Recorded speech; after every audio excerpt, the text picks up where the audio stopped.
Sunrisers Hyderabad is amongst the most talented, I think very rich in talent, as well as the most consistently performing team in the IPL over the past 5-6 years. Winners in 2016. In the last seven seasons, they've reached the playoff 5 times. Now I'm emphasizing that because it shows how well they've performed over the last 6-7 years. Certainly it's been very consistent batting, very consistent in bowling, and therefore contributing overall to a very consistent performance. What is their strength?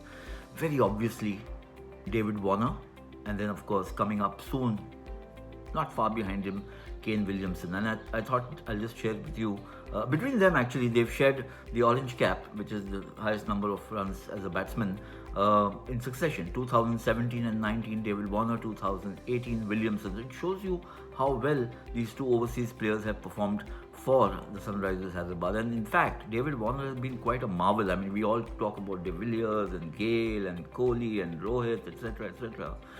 David Warner, last 5 seasons, has topped 500 runs every time. Don't forget, the way Warner bats is he's a destructive batsman. So if he scores these many runs, he's obviously pummeling the opposition into submission more often than not.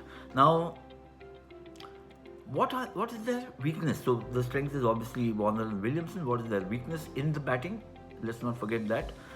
It's the middle order runs. The runs are not coming for SRH in the middle order as much as they would have liked. So the top order, Warner performs, somebody else along with him in the opening slot, and then Williamson, he performs with, somebody gives him support or not, but the middle order and the lower middle order is not delivering runs. In fact, in 2019, the Sunrisers middle order had the lowest runs, total number of runs made, and the second lowest strike rate amongst all teams, 4-7.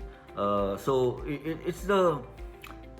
it's a bit of a conundrum that it shows that Sunrisers Hyderabad is actually top heavy. So that's not good enough for a team which aspires to win.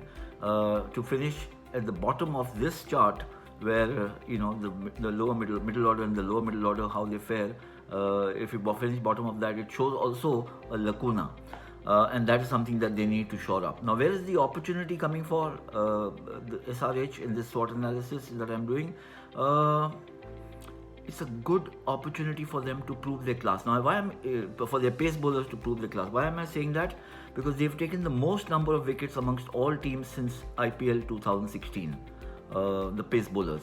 And let me quantify that. 253 wickets in 63 innings with a bowling strike rate of 19.7, which is also the best amongst all teams. So it shows that the top order doing very well, the bowlers have been doing well. SRH have come to rely and believe on their fast bowling, fast bowlers. So if these guys don't deliver, then there's going to be a bit of a problem. So there's the opportunity for these fast bowlers to do well, even in the Middle East or in the Gulf countries where this tournament is going to be played.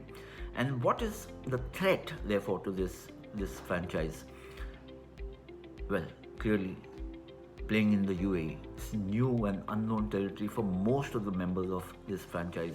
The last time SRH played in UAE was in IPL 2014, when the first half of the tournament was played there, and only David Warner and Bhuvnesh were part of that squad and are still playing for SRH. So there's a serious test for the rest of the squad, including Williamson. You might say this is also an opportunity, yes, but sometimes opportunity and threat run together, isn't it, or simultaneously. So there is the opportunity for the others to prove themselves, but there is also the threat to them that if they don't adjust quickly enough, it could kind of mess up their prospects in this tournament.